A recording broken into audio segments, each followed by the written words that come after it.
ছোট্ট এই দোয়াটি যদি কোনো ব্যক্তি প্রতিদিন একবার করে পাঠ করতে পারে, ওই দিন সে ইচ্ছা করলেও কোনো পাপ করতে পারবে না। মানে পাপ করার ক্ষমতা সে হারিয়ে ফেলে, শয়তান তার কাছ থেকে অনেক দূরে চলে যায়।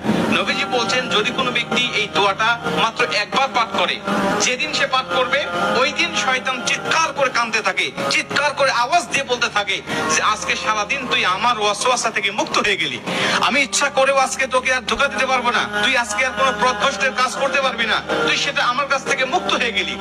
এই দোয়াটার এতটাই পাওয়ার, এতটাই ক্ষমতা আল্লাহ পাক দিয়ে দিয়েছেন। অতএব আমরা এই দোয়াটা মুখস্থ রাখবো, ছোট্ট একটি দোয়া মুখস্থ করে প্রতিদিন আমরা তেলাওয়াত করবো।